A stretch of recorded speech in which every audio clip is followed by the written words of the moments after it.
자, 489페이지 계약 체결상의 과실입니다. 일단 어떤 문제냐면은 원시적 전부불능입니다.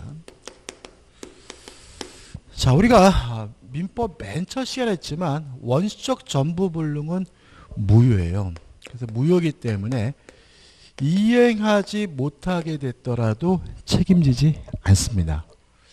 항상 그러느냐? 이 문제에 대해서 우리 민법은 원시적 전부불능에 대해서 계약 체결자가 이미 알았거나 또는 알 수가 있었고요. 원시적 전부불능에 대해서 상대방이 선의이고 무과실이라면 이 계약 체결자는 원시적 전부불능인데도 불구하고 상대방에게 책임을 져야 되는데 이 책임을 뭐라 그러냐면 계약 체결상의 과실 책임이라고 하고요. 책임의 내용은 실내이익을 배상을 하게 됩니다. 다만 무엇보단 클 수 없냐면은 이행이익보다는 클 수가 없다. 이행이익은 초과할 수가 없다는 것까지 기억해 두시면 돼요. 따라서 계약 체결상의 과실 책임은 언제 문제가 되냐면 원시적 전부불능인 경우에만 문제가 돼요. 그래서 만약에 후발적 불능을 들고 나오면 X가 되고요. 요건은 계약 체결자가 원시적 전부불능임에 대해서 알았거나 또는 알 수가 있었고요.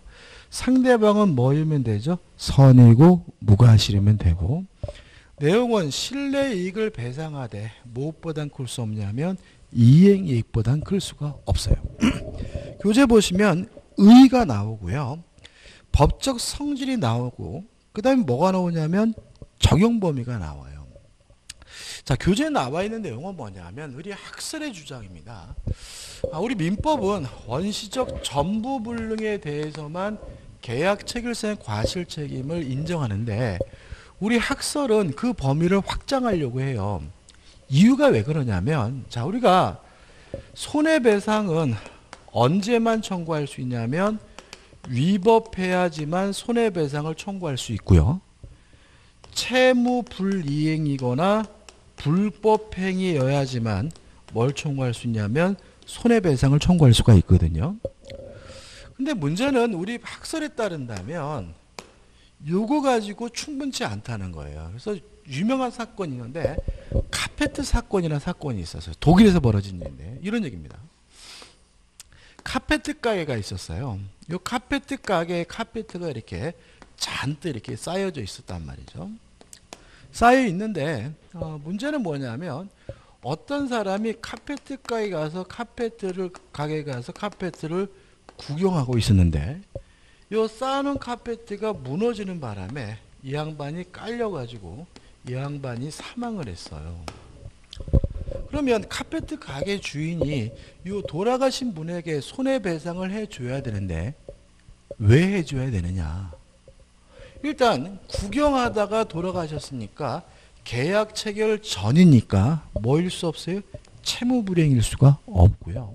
우리 학술에 따른다면 또 카페트 가게에다 카페트를 쌓아놓지 어디다 카페트를 쌓아놓느냐. 따라서 카페트 가게 카페트를 쌓아놓는 것은 뭐일 수도 없어요? 불법행위일 수도 없으니까 이분에게 손해배상 책임을 인정하는 것이 대단히 어렵다는 거죠. 그래서 이 경우까지 요 계약 체결상 과실 책임을 끌어다가 적용하자는 것이 우리 학설의 태도예요. 우리나라에서는 어떤 일이 있었냐면 이런 겁니다. 자, 백화점에 에스컬레이터가 이렇게 있었어요. 실제 벌어진 일인데 어떤 분이 백화점에 놀러 와셔서 백화점에 구경을 하고 다니다가 에스컬레이터를 타고 올라가다가 밑에 아는 분이 계시길래 목을 쭉 빼가지고 개똥이 엄마 이렇게 아는 척 하다가 교차되는 지점에 껴가지고 이분이 사망한 사건이 있었어요. 그러면 백화점 측에서 이분이 돌아가신 것에 대해서 손해배상을 해줘야 될 것 같은데 왜 해주느냐? 구경하다가 돌아가셨으니까 뭐일 수 없어요? 채무불이행일 수가 없고요. 또 백화점에다가 에스컬레이터를 설치한 것이 뭐일 수도 없어요? 불법할 수도 없으니까 불법행위도 아니라는 거죠. 그래서 이 경우에 요 백화점증의 책임을 채무불이행 책임으로도 불법행위 책임으로도 규율할 수가 없으니까 결국은 요 계약 체결상 과실 책임을 끌어다가 적용해야 된다는 것이 우리 학설의 태도입니다. 이거를 말로 하면 이렇게 된 거죠. 계약 체결 전이죠. 체결 전 준비 단계죠. 준비 단계에서 발생한 문제까지 계약 체결상 과실 책임을 끌어다가 적용해야 된다는 것이 우리 학설의 태도예요. 근데 문제는 넘겨보시면 우리 판례는 안 그렇습니다. 우리 판례는 굳이 이렇게 할 필요가 없다는 거예요. 자, 왜 그러냐면 우리 판사님들이 봤을 때 학자들이 불법행위라는 말을 모른다는 거죠. 불법행위라는 것은 뭐냐면 고의나 과실로 타인에게 손해를 끼치는 것이 뭐예요? 불법행위잖아요. 그러면 우리 판례에 따른다면 카페트 가게 카페트를 쌓아놓은 게 불법한 것이 아니라 쌓아놓더라도 안 무너지도록 잘 쌓아야 되는 것이고 그래가지고 그것이 무너졌다면 카페트 가게 주인에게 뭐가 있다는 거예요? 과실이 있으니까 불법행위를 원인으로 손해배상 책임 인정하면 된다는 거죠. 또 백화점에다가 에스컬레이터를 설치한 것이 불법한 것이 아니라 누가 끼더라도 돌아가시지 않도록 안전시설을 확실하게 해야 될 의무가 있는 것이고 안전시설을 제대로 하지 못해서 이분이 돌아가셨다면 이분이 돌아가신 것에 대해서 백화점 측에 뭐가 있는 거죠? 과실이 있는 거니까 불법행위를 원인으로 손해배상 책임을 인정하면 된다는 입장입니다. 따라서 우리 판례는 계약 체결 전 준비 단계에서 발생한 문제에 대해서는 계약 체결상 과실 책임이 아니라 불법 행위를 원인으로 손해배상 책임을 인정하면 된다는 것이 우리 판례 입장이에요. 그래서 판례는 어떻게 정리하면 되냐면 이렇게 정리하면 되는 거죠. 계약 체결 전 상대방이 부당하게 파기한 경우죠. 부당하게 파기한 경우에는 무엇을 원인으로요? 불법 행위를 원인으로 손해배상을 청구할 수 있다는 입장이고요. 무엇을 원인으로요? 계약 체결상의 과실책을 원인으로 손해배상을 청구할 수는 없는 거고요. 원인은 다르지만 내용은 똑같습니다. 이것도 무엇을 배상하냐면 실내익 배상을 청구하고요. 무엇은요? 이행이익보다 클 수는 없어요. 그럼 우리가 수업 문제로 기억해야 될 것은 뭐냐면 이게 전부인 거예요. 정리해보면 원시적 전부 불능이고 체결자는 알았거나 알 수 있었고 상대방은 선이고 무과실이라면 뭐가 발생합니까? 계약 체결상의 과실책임이 발생한다. 내용은 실내이익을 배상하되 무엇보다요? 이행이익보다 클 수는 없다.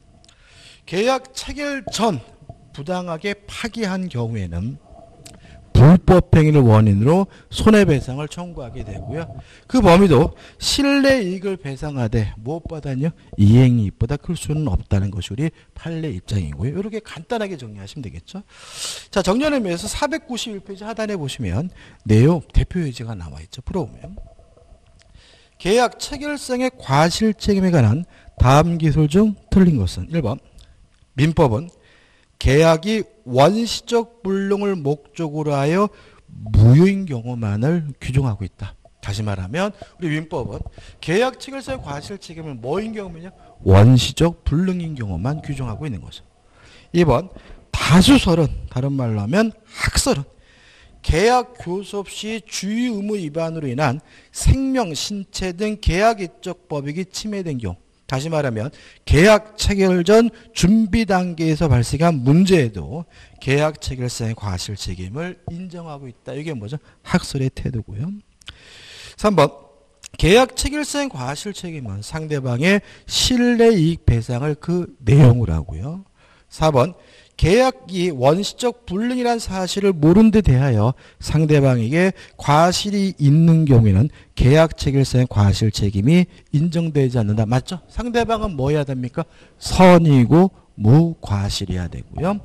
5번 계약 교섭의 부당 파기의 경우에도 계약 체결성 과실 책임을 인정하여야 한다는 것이 대법원 판례 태도이다. X. 우리 판례는 계약 체결 전 부당 파기에 대해서 무엇을 원인으로 불법 행위를 원인으로 손해배상을 청구해야 된다는 입장이므로 답은 뭐죠? 5번이 되는 거죠. 자, 이제 어디로 갈 거냐면요. 495페이지 계약의 효력입니다. 자, 495페이지 오시면 계약의 효력인데 1번 쌍무계약의 효력이 나오죠. 1. 쌍무계약의 특징. 자, 쌍무계약이 뭔가요? 쌍방 모두에게 채무가 있는 계약이 뭐죠? 쌍무계약이다. 따라서 2번 쌍무계약이 성립되려면 쌍방 모두에게 채무가 있어야 되는데 이걸 우리가 성립상의 결련성, 연관성이라고 하고요. 또 쌍방의 채무는 동시에 이행해야 되고요. 지는 안 하면서 해달라고 요구하면 못하겠다라고 거부할 수 있는데 이걸 우리가 3번 이행상의 결련성, 연관성이라고 하고요. 또 쌍방 모두에게 채무가 있어야지만 쌍무계약이 성립되므로 한쪽 당사자의 채무가 없어진다면 타방의 채무도 없어지게 되는데 이걸 우리가 존속상의 결련성이라고 해요. 하나도 중요하지 않습니다. 그러니까 우리 쌍무계약이라는 것은 쌍방 모두에게 채무가 있는 계약이 뭐죠? 쌍무계약이다. 이렇게 정리하시면 돼요. 그래서 이 형상의 결련성 관련해서 뭐가 나오냐면 동시이행 항변권이 나오고요. 중요합니다. 이 동시이행 항변권에 대해서 시험 문제가 무조건 나오는 부분이고요. 까다로울 수가 있는데 자 496페이지 오시면 의의가 나오죠. 의의는 간단합니다. 쌍방 모두에게 채무가 있는 계약이 쌍무계약이고 쌍방의 채무는 동시에 이행해야 되는 것이고 지는 안 하면서 해달라고 요구하면 나도 못하겠다라고 거부할 수 있는 권리가 뭐죠? 동시이행 항변권이다. 법적 성질은 연기적 항변권이죠. 상대방이 이행할 때까지 연기하는 효력이 있고요. 3번 성립 요건에서 가 쌍방의 채무가 쌍무계약으로부터 발생해야 돼요. 다시 말하면 쌍방의 채무가 한 개의 계약으로부터 발생하고요. 만약에 쌍방의 채무가 있더라도 별개의 계약으로부터 발생했다면 동시이행항변권이 성립되지는 않아요. 근데 교재 보시면 굉장히 복잡하게 나왔는데 중요한 건 아닙니다. 그 다음 중요한 것은 우측에 4번 상대방의 채무가 변제계에 있어야 합니다. 다시 말하면 내가 먼저 하기로 했어요. 아직 상대방이 이행하기로 한 때가 안 됐어요. 그러면 동시이행 항변권 행사할 수가 없다는 거죠. 그럼 결국 여기서 뭘 할 수 있냐면 선이행 의무자 먼저 이행하기로 한 사람은 원칙적으로 동시이행 항변권을 뭐 할 수 없는 거죠? 행사할 수가 없는 거죠. 다시 말하면 내가 먼저 하기로 했다면 네가 안 하면 나도 못하겠다라고 뭐 할 수 없어요? 거부할 수는 없는 거예요. 항상 그러느냐? 아닙니다. 예외적으로 선이행 의무자도 동시이행 항변권을 인정되는 경우가 있는데 두 가지를 기억해 두시는데 하나는 우리 민법이 인정하고 하나는 우리 판례가 인정하는 건데 우리 민법이 인정하는 것은 첫째, 상대방에게 이행이 곤란한 현저한 사유가 존재했다면 선이행 의무자도 나도 못하겠다 동시이행 항변권 행사하는 것이 가능하고요. 이거 민법이 규정하고 두 번째 우리 판례인데 무슨 말이냐면 선이행 의무자가 이행을 지체하고 있던 중 상대방의 이행기가 도래한 경우에도 선이행 의무자는 동시이행 항변권을 행사할 수 있다라고 판시하고 있습니다. 여기서 이제 판례를 보고인데 여기서 이제 우리가 좀 사례를 좀 생각해 봐야 돼요. 중요한데요. 자, 한번 생각해 보죠. 갑이라는 사람이 A라는 건물을 가지고 있는데 을과 만나가지고 요 부동산에 대해서 매매 계약을 했어요. 근데 문제는 매매 계약은 물론 쌍무계약이고 쌍무계약 쌍방의 의무는 뭐죠? 동시이행 관계인데 부동산을 현금 박치기로 사는 사람은 없다는 거죠. 일반적으로 부동산을 거래하게 되면 매매 대금을 나눠서 주잖아요. 먼저 매수인이 뭘 주기로 해요? 중도금을 주기로 하는 거죠. 그러고 나서 나중에 뭘 줍니까? 잔금을 주게 되고, 실질적으로 동시행 관계인 것은 잔금을 지급하는 것과 등기 서류 교부, 다시 말하면 이전 등기 서류를 교부받는 것이 뭐예요? 동시 이행 관계인 거죠. 따라서 중도금은 등기 서류를 교부받기 전에 먼저 주기로 한 것이니까 선이행 의무인 것이고, 따라서 중도금을 주기로 한 날 등기 서류 안 주면 중도금 못 주겠다라고 뭐 할 수는 없어요? 거부할 수는 없는 거죠. 그래서 실제로 우리가 선이행 의무하면 복잡하게 생각하지 마시고 뭘 생각하시면 돼요? 중도금을 생각하시면 되고, 중도금을 주기로 한 날 등기 서류 안 주면 중도금 못 주겠다라고 뭐 할 수는 없어요? 거부할 수는 없는 거다. 왜냐하면 중도금은 등기 서류를 교부받기 전에 먼저 주기로 한 뭐이기 때문에요? 선이행 의무이기 때문에요. 항상 그러느냐. 자, 중도금을 주기로 한 날 을이 혹시나 싶어가지고 등기부 등본을 발급받아 보니까 이 건물에 갑자기 가압류가 설정이 되어 있어요. 그러면 바보가 아닌 다음에 중도금 못 주겠다라 거부하겠죠? 가압류가 말소되기 전까지는 중도금 못 주겠다라 거부할 수 있겠죠? 이게 뭐예요? 상대방에게 이행이 곤란한 뭐가 생긴 거죠? 현저한 사유가 존재하게 된 거죠. 따라서 네가 가압류를 말소하기 전까지는 중도금 못 주겠다라고 뭐 할 수 있어요? 거부할 수 있다는 얘기인 거고요. 근데 문제는 이건 어렵지 않은데, 문제는 중도금을 안 줬어요. 선이행 의무자가 이행을 지체한 거죠. 안 주고 은근과 끈기로 번디다 보니까 드디어 잔금을 주기로 한 때가 됐어요. 그러면 갑도 상대방도 이전 등기 서류를 교부하기로 한 때가 된 거잖아요. 다시 말하면 이행 지체 중 상대방의 뭐가 도래한 거죠? 이행기가 도래한 경우죠. 이 경우에는 우리 판례에 따른다면 원래부터 동시 이행 관계였던 잔금뿐만 아니라 선이행 의무인 뭐까지요? 중도금까지도 동시 이행 관계라는 얘기입니다. 따라서 이제 을은 등기 서류 안 주면 중도금도 못 주겠다라고 뭐 할 수 있어요? 거부할 수가 있고요. 물론 요 사이에 지연배상금은 줘야 되겠죠. 지연배상금. 그럼 결국 어떻게 되냐면 요 이전 등기 서류를 교부받는 것과 원래부터 동시행 관계였던 잔금뿐만 아니라 선이행 의무인 중도금과 그동안의 지연배상금까지 합쳐가지고 뭐가 되죠? 동시이행관계가 되니까 을은 등기서류 안 주면 잔금뿐만 아니라 중도금도 못 주겠다라고 뭐 할 수 있어요? 거부할 수 있다는 입장입니다. 교재 판례 한번 읽어볼게요. 우측 하단에 보시면 판례입니다.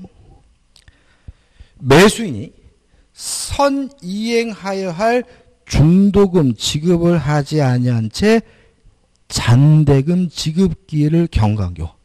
다시 말하면 선이행 의무자가 이행지체 중 상대방의 이행기가 도래한 경우 매수인의 중도금 및 이에 대한 지급일 다음 날부터 잔대금 지급일까지의 지연손해금, 요 사이에 뭐죠? 지연손해금. 그 다음에 계속 보시면 잔대금의 지급 채무는 매도인의 소유권 이전 등기 의무와 특별한 사정이 없는 한 뭐가 되죠? 동시 이행관계에 있다. 따라서 이제 을은 잔금뿐만 아니라 중도금도 지연배상금도 못 주겠다라고 뭐 할 수 있어요? 거부할 수 있다는 얘기죠. 그럼 여기서부터 이제 생각해 보자고요. 자, 그럼 이제는 을이 갑에게 매매 대금을 안 주는 것은 더 이상 이행지체 채무불이행이 아닌 거예요. 따라서 갑이 을에게 채무불이행 책임을 물으려면 을의 동시이행항변권을 소멸시켜야 돼요. 따라서 갑은 을에게 등기소를 먼저 주든지 이행을 하든지. 요 을에게 등기소를 주는 게 겁나잖아요. 그죠? 돈도 안 주는 놈이니까. 그렇다면 법무사 사무실에다가 맡겨두든지 이행을 제공을 함으로써 을이 행사하고 있는 동시이행 항변권을 소멸시켜야 그때 비로소 을의 매매대급 지급 불이행, 채무불이행을 이유로 해제할 수 있다라는 것이 우리 판례 입장입니다.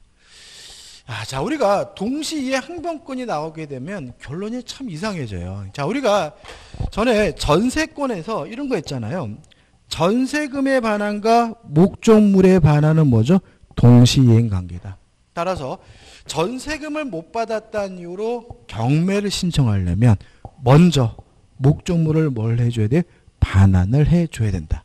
그래야 뭐죠? 전세금을 안 주는 것이 이행지체 뭐가 되기 때문에 채무불이행이 되게 돼. 또 이것도 마찬가지죠. 자, 이제는 을이 잔금부터 중도금까지 안 주는 것도 다 뭐가요? 더 이상 채무불이행이 아니기 때문에 갑이 먼저 을에게 이행 또는 이행의 제공을 해서 을이 행사하고 있는 동시이행 항변권을 소멸시켜야 요 을과의 매매 계약을 채무불이행을 이유로 뭐 할 수 있습니까? 해제할 수가 있는 거고요. 조심할 것은 이러한 동시이행 항변권을 소멸시키기 위한 이행 또는 이행의 제공은 계속되어야 한다는 것이 우리 판례 입장이라는 것까지 기억해 두시면 퍼펙트합니다. 그럼 교재 한번 넘겨볼게요. 넘겨보시면 이제 뭐가 나오냐면 상대방이 채무이행 또는 그 제공을 하지 않고서 이행을 청구할 것은 뭐예요? 지는 안 하면서 뭐죠? 해달려 할 거잖아요. 따라서 내용은 뭐겠습니까? 동시이행 항변권을 소멸시키기 위한 이행 또는 이행의 제공을 해야 동시이행 항변권이 뭐가 돼요? 소멸되고요. 그 다음에 동시이행 항변권을 소멸시키기 위한 이행 또는 이행의 제공은 뭐가 돼야 되죠? 계속되어야 한다는 것까지 꼭 기억해 두시기 바랍니다. 그 다음에 라번에서 동시이행 항변권이 인정되는 경우에요. 좀 많죠? 여기서 좀 정리를 좀 해야 되는데, 자, 일단 우리가 가장 중요한 것은 뭐냐면 쌍무계약이죠. 그러니까 이 쌍무계약은 너무나 당연한 거니까 안 들어가 있거든요. 다시 말하면 동시항변권이라는 것은 언제 발생합니까? 쌍무계약. 그래서 우리가 임대차, 매매와 같은 유상계약, 쌍무계약의 쌍방의 의무는 뭐죠? 동시행관계다. 이거 크게 깔고 가야 되는 거고요. 두 번째 기억해야 될 것은 뭐냐면 원상회복입니다. 자, 우리 판례에 따른다면 어떤 형태든지 간에 원래 상태로 돌아가는 관계는 다 뭐로 이해하냐면 동시이행관계로 이해를 해요. 무효가 돼서 원상회복을 하든 취소가 돼서 원상회복을 하든 해제가 돼서 원상회복을 하든 권리가 소멸이 돼서 원상회복을 하든 원래 상태로 돌아가는 관계는 다 뭐죠? 동시이행관계다. 꼭 기억해 두셔야 되고, 그 다음에 세 번째로 손해배상 채권이 동시이행관계인지 아닌지 여부는 손해배상 채권을 발생시킨 원래의 채권을 기준으로 한다. 기억나시나요? 이거 유치권 할 때 있거든요. 자, 손해배상 채권이 유치권인지 동시이행 항변권인지 여부는 무엇을요? 원래 채권을 기준으로 해요. 그래서 원래 채권이 동시이행 관계면 손해배상 채권은 뭐죠? 동시이행 관계고, 원래 채권이 유치권이면 손해배상 채권도 뭐가 되죠? 유치권이 되는 거죠. 예를 들어 가지고 매매 대금은 당연히 뭐죠? 동시이행 관계잖아요. 따라서 매매 대금을 제때 주지 않아서 발생한 손해배상 채권은 뭐가 되는 거죠? 동시이행 관계가 되고요. 필요비는 뭐죠? 유치권이잖아요. 필요비를 제때 주지 않아서 발생한 손해배상 채권은 뭐가 되는 거죠? 유치권이 된다는 거 꼭 기억해 두셔야 되고, 그 다음 네 번째로 담보 책임은 동시이행 관계다. 따로 기억하시면 되고, 마지막으로 다섯 번째 변제입니다. 돈을 갚는 것과 영수증을 받는 것은 뭐냐면 동시이행 관계입니다. 따라서 돈을 갚으면서 영수증 안 주겠다라고 거부하면 돈 못 갚겠다라고 뭐 할 수 있어요? 거부할 수가 있어요. 근데 여기서 조심할 것은 뭐냐면 변제와 동시이행 관계가 아닌 것들을 꼭 기억해 두셔야 돼. 첫째, 채권 증서를 반환하는 것은 동시이행 관계가 아니다. 두 번째, 변제와 담보를 말소하는 것은 뭐가 아닙니까?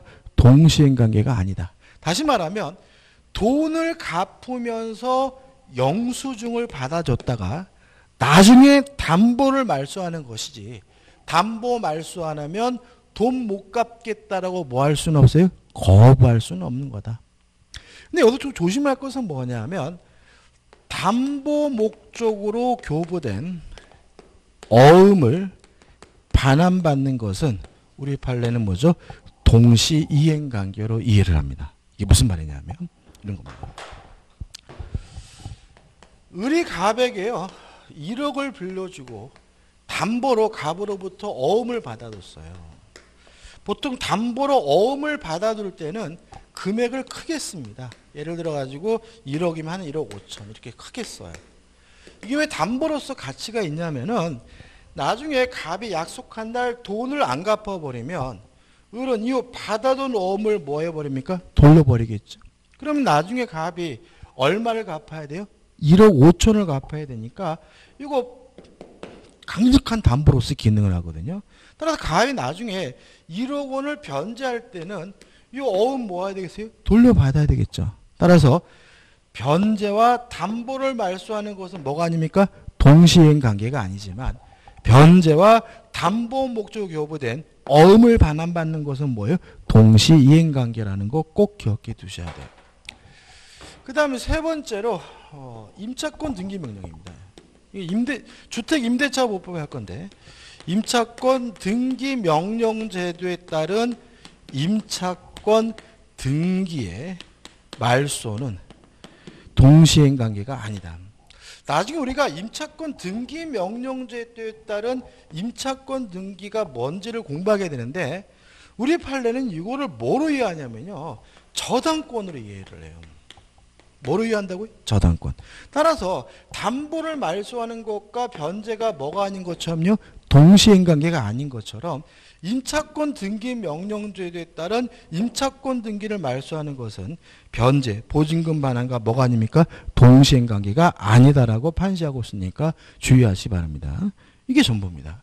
그래서 교재 보시면은 자, 라본 해가지고 1번은 원상회복이죠. 2번은 뭐죠? 담보 책임이죠. 그 다음에 3번은 도급계약은 뭐죠? 쌍무계약입니다. 쌍무계약이니까 뭐죠? 동시행관계다. 이렇게 기억하시면 되고 4번은 뭐 의미 없고 그 다음에 5번 가등기 담보에 있어서 청산금 지급 채무와 목적물에 대한 본등기 및 인도 의무는 동시행관계거든요. 근데 이건 여기서 보면 어려운 것 같지만 우리가 가담법에서 공부할 때는 아주 쉽게 이해되기 때문에 걱정 안 하셔야 돼요. 나중에 할 거고. 그 다음에 6번 해가지고 그 밖에 해가지고 무효든 취소든 해제든 또는 권리가 소멸됐든 원상 회복해야 되는 관계는 뭐죠? 동시행 관계란 말이 나오고요. 또 담보 목적으로 교부된 어음을 반환받는 것도 뭐죠? 동시행 관계가 나오고 그 다음에 주의할 점 해가지고 변제와 채권 증서를 반환받는 거 동시행 관계 아니고 담보를 말소하는 것도 뭐가 아닙니까? 동시행 관계가 아니라는 거 기억해 두시면 돼요. 그래서 제가 판례까지 다 뭐 한 거죠? 설명드린 것이니까 좀 한번 보시기 바래요. 한 가지만 좀 설명드릴게요. 그 오른쪽 하단에 보시면 그림이 나와 있잖아요. 한번 생각해 보자고요. 너무나 당연한 건데 보세요. 양도소득세는 누가 내는 거죠? 매도인이 내는 거잖아요. 근데 양도소득세를 매수인이 부담하기로 했어요. 이거 무효에 쓰겠습니까? 유효에 씁니까? 유효겠죠. 우리가 항상 했지만 세금 회피는 인간 본성의 발언이니까 뭐 하지 않죠? 반사회적이지 않다. 따라서 뭐죠? 유효한 거죠. 그래서 매수인이 예를 들어서 요 아파트를 3억에 매수를 하고 양도소득세를 매수인이 부담하기로 했는데 2천만 원이 나오게 됐어요. 그러면 요 매수인은 실질적으로 이 아파트를 얼마에 구입한 거죠? 3억 2천만 원을 구입한 거잖아요.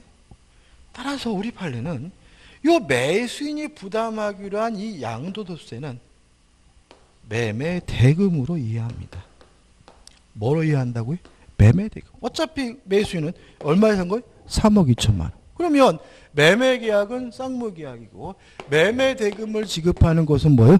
동시이행 관계니까 양도소득세를 지급하는 것도 뭐죠? 동시이행 관계다. 이해되시죠? 따라서 매수인이 부담하기로 한 이 양도소득세는 특별한 것이 아니라 뭐로 이해합니까? 매매 대금으로 이해한다. 따라서 양도소득세 안 주면 이전 등기 못하겠다라고 뭐 할 수 있어요? 거부할 수 있다. 왜요? 매매 대금인 것이니까요. 그 다음에 넘겨보시면 판례 일단은 큰 의미였고 효력, 갑은 항변권 행사와 그 시기 나와 있고 납은 본질적 효력에 나와 있는데 기본적으로 이거죠. 동시이행 항변권이 존재한다면 이제는 이행하지 않아도 뭐가 아닙니까? 이행지체 채무불이행이 아니라는 말이 나와 있고요. 그다음 우측에 소송상의 효력해가지고 나와 있는데 소송상 효력 동시항변권이 인정이 되면 법원은 상한 급부 판결 또는 일부 승소 판결을 내려. 이게 무슨 말인지 한번 보자고요. 자, 여기서 볼게요. 지금 갑의 입장에서는 이 거지 같은 놈이 잔금뿐만 아니라 무엇도 안 주고 있어요? 중도금도 안 주고 있는 거죠. 소송을 제기했어요. 소송을 제기해가지고 판사님, 이 거지 같은 놈이 매매 계약을 했는데 매매 대금을 안 줍니다. 라고 소송을 제기하면 판사가 을에게 물어보겠죠. 을이 뭐라고 했습니까? 이전 등기 서류를 주기 전까지는 못 주겠습니다. 라고 동시이행 항변권을 주장한다면 법원은 을은 갑에게 매매 대금을 지급해라라고 판결을 내려요. 그러면 갑이 뭐 한 거죠? 승소한 거죠. 갑도 을에게 이전 등기 서류를 주라고도 하겠죠. 그럼 결국은 갑이 승소했지만 을의 주장도 받아들이고 있으니까 완전히 이긴 건 아니니까 뭐죠? 일부 승소 판결이라고 하고요.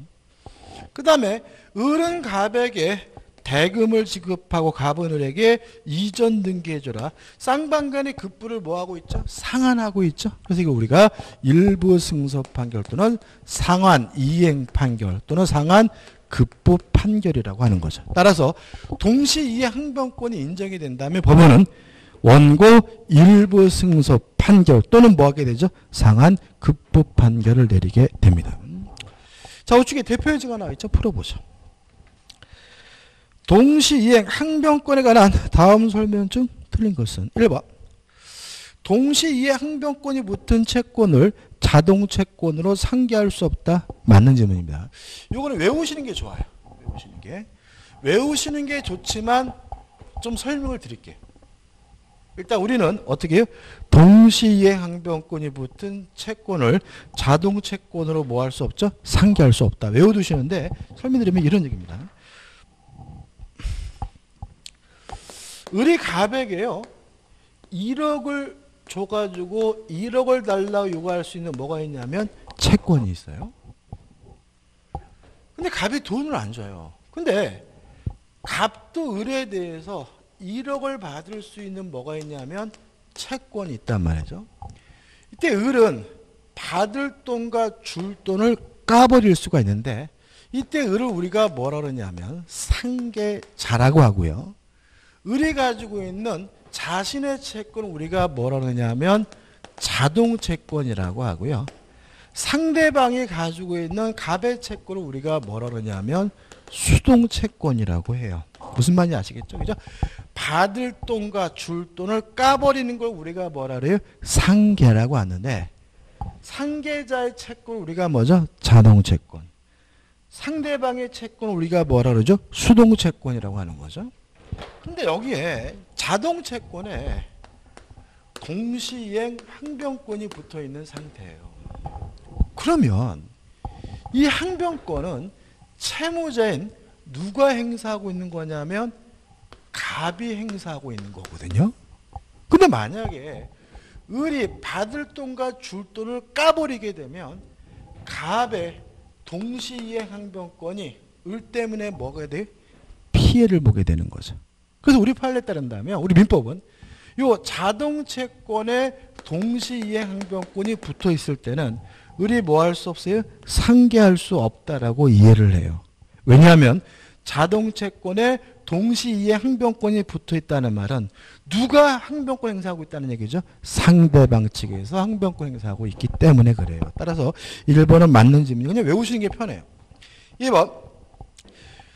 자, 동시에 항변권은 경계에 하여 소멸하지 않는다죠. 자, 보세요. 여기서 이행 또는 이행의 제공을 하면 동시이행 항변권이 뭐가 돼요? 소멸이 되죠. 경계가 이행인가요? 이행이죠. 그죠? 제가 과거에 법정 추인, 치소권 하면서 경계가 이행이라는 사실을 잊지 맙시다. 경계는 뭐라고요? 계약의 종료를 바꿔서 하는 뭐예요? 이행. 따라서 경계는 뭐인 거예요? 이행인 거예요. 이행을 했다면 동시항변권이 뭐가 돼야 돼요? 소멸이 돼야 되는데 경계가요 소멸하지 않는다. X고요. 답은 뭐죠? 2번인 거죠. 그러니까 다시 이거는 뭐냐면 어려운 게 아니라 경계라는 말이 제가 계속 강조하는데 이행이다. 그래서 경계는 이행이니까 경계하면 뭐죠? 법정 추인인 거다.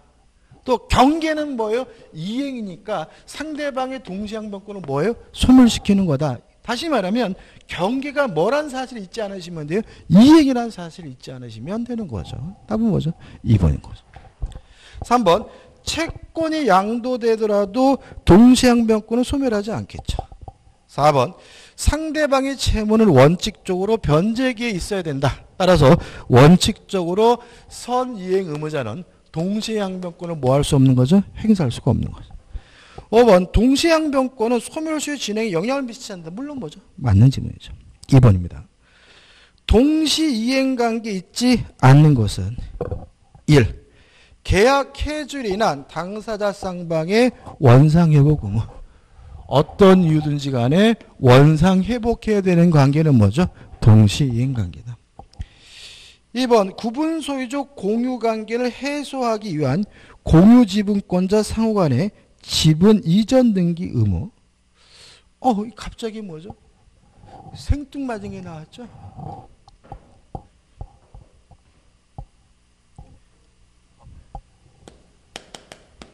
교환이죠? 교환은 뭐죠? 쌍무계. 쌍무계약이니까 뭐죠? 동생하게. 그러니까 이렇게 뭔가 생뚱맞은 게 나오면 다시 돌아가셔서 이게 뭐지 법적으로? 이게 교환이구나. 쌍무계약이구나. 그러면 상호간의 의무는 뭐죠? 동생하고 이렇게 가시면 되는 거예요. 3번. 전세권이 소멸한 때 전세권자의 목적물 인도 및 전세권 설정 등기 말소 의무와 전세권 설정자의 전세금 반환 의무. 물론 뭐죠? 동시행관계고 이것도 뭐죠? 원상회복인 거죠. 4번입니다.